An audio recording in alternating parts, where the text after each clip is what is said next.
Welcome team, thank you and well done for taking action to be at this part of the video. If you haven't completed the previous action items, you know what I'm going to say. Go back, watch action and complete.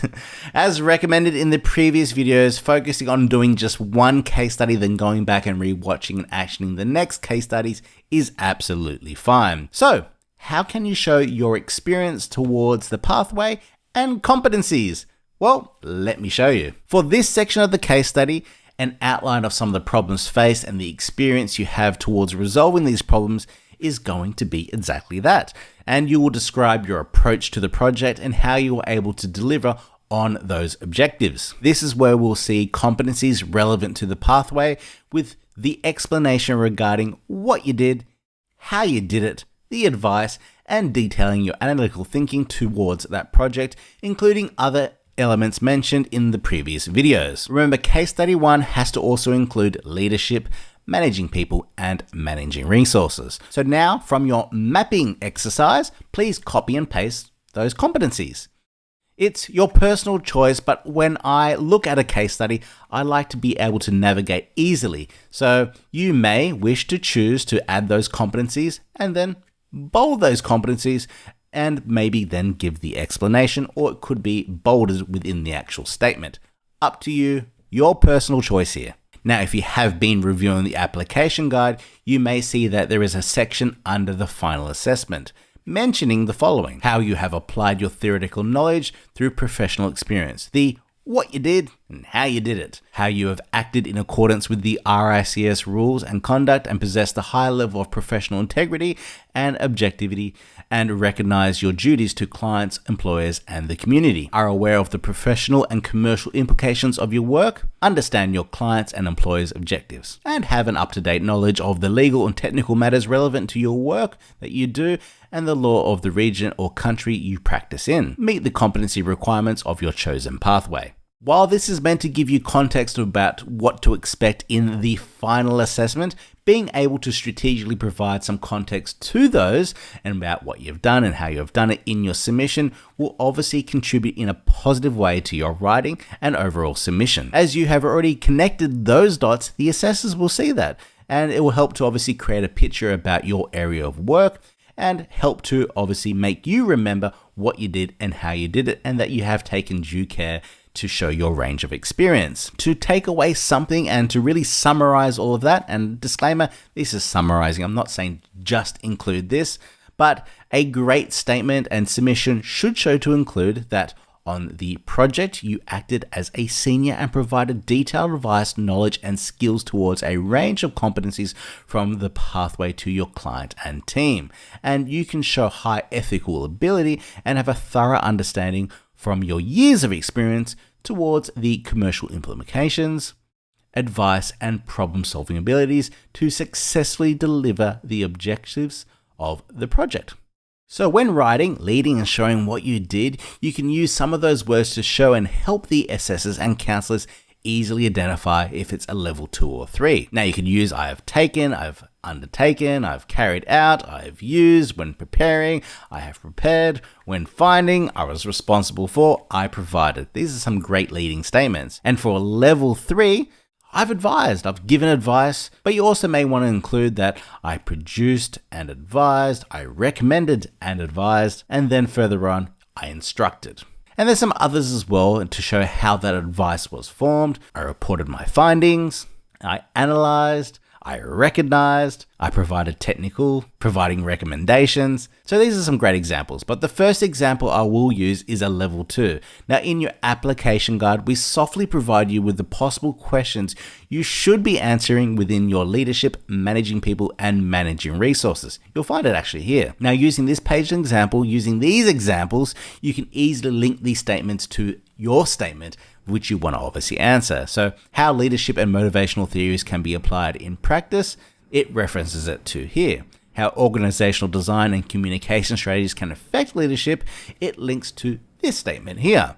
And the ingredients necessary to create high-performing teams, it talks about it actually here. So Hopefully that gives you an example. When you are writing, you should probably attempt about 2 to 3 paragraphs. Now you will notice within this statement, it does show some soft advice as well. So technically, while there is advice, this is probably a soft level 3, but it is a level 2.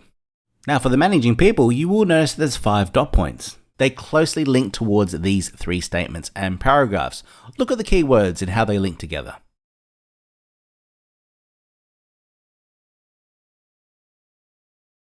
Now, I do want to make you aware that if you do say, I advised on something, the assessors may ask on how this advice is formed in the interview.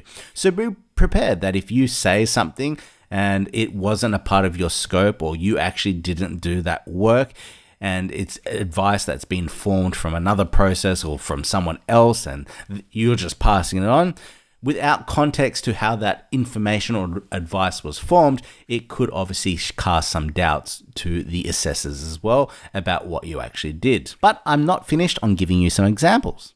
Now, within the more technical writing of your competencies, while you are required to take at least one of those competencies to level 3, you may choose to write more to a level 3. And to show you a little bit more depth about these level 2 and level 3 writings, like we did for the leadership, managing people and managing resources, I want to show you some other statements towards the competencies. So first, looking at the pathway guide, these are going to be dot points. And these are going to be possible examples of activities that you have done. And if your example or your activity doesn't appear on it, that is absolutely fine because these are the most popular examples that we actually see globally. But the opening box, while it can be interpreted as a question and you may wish to answer it, that is up to you. Now for a level 2, I did decide to use a valuation competency, something that you have all been asking for. Now what you will see is I had to take a holistic view with the action. This is the action they took, why they did what they did, and it was important to the investors. And understanding, showing the knowledge to the competency and the factors that they also considered. Plus, we can also see references to acts, laws, legislation, all the processes, that capital net income and discount cash flow.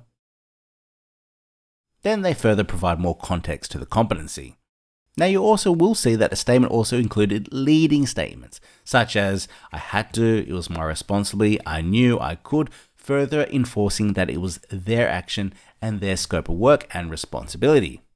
You may also notice as well, and the tip here is the assessors like this as well, there are 2 examples of the experience towards the competency. There is an explanation of the experience, it's a real life project, and they're using specific words to show their involvement and management of this situation and subsequent experience. And now, while this example of contract practice might look a little bit wordy, 236 words exactly, this is an example of a true level 3 which generally provides more detail and words since it was advice. I want you to notice that they have used the word advice to show the advice that was given, as the assessors are looking for the depth and breadth of experience, see how your ability of advice comes from the experience, that the advice is relevant to the declared competencies. So when you are advising, you have an issue that you need to provide obviously support to. You can also see the process that they followed, some laws, some legislation, some keywords as well, including the breadth of experience and knowledge. And to give you one more, this is a basic one in nature, but it's still a statement too on sustainability. Now we can see it's not too wordy and hence it's not providing too much depth of detail, but they have used some keywords hint towards their personal involvement, the delivery, outcome, senior position, and experience. Now this is absolutely fine as some of the competencies towards your mandatory competencies will be a little bit weaker. But I recommend that you elevate to try to give context, especially towards your core skills and competencies. Your day-to-day role, it needs to be strong, it needs to show depth and show your senior profile, experience, and contribution that you paid. Now, there's nothing wrong with this statement, but as you can see, it's probably a small part of a role. But if sustainability, for example, was a big part of your role for that client, then you would want to make sure that it's delivered strong. And finally, a note of outcome and successful delivery with the emphasis of the role that you played. You're describing what you achieved and explaining the impact that you had on your client, your employer, and any other career or future projects. Remember, this is your closing. You really want to map this one out as well to keep it strong, to really give credit to all of those action items. So let's break it down. There are some possible headings that you could obviously include, and I would recommend that you have a outcome of successful delivery, what you achieved, positive impacts on your client, employer, career, future projects, what you did learn to do on future projects, how the success impacted you. Elements you should consider when writing, but it's obviously not limited to, and you may wish to mention others or different ones. This is just a suggestion, but did your team grow? Did you hit company targets and KPIs?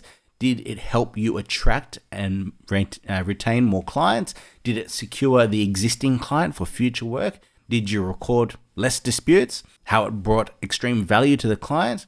How the client recorded their satisfaction and maybe the future ongoing relationship and contracts that you have secured? Or how the client was very pleased with you and now they want you to do another project? Or even how that complex nature of the job has now provided a framework for future projects which only you and your employer can deliver. Now please, follow the action items. I want you to write this, and I'll see everyone in next week's video about refining, adding a few more elements so we can take this draft to the second draft and final drafts. And it's also important that you have connected with your counselor for this section. So please schedule a time to review your first case study with them so you can feel confident that you're writing and putting the correct stuff and you're heading in the right direction. And possibly they can provide you a little bit more advice about additional information that you can add to enhance your submission. But bye for now.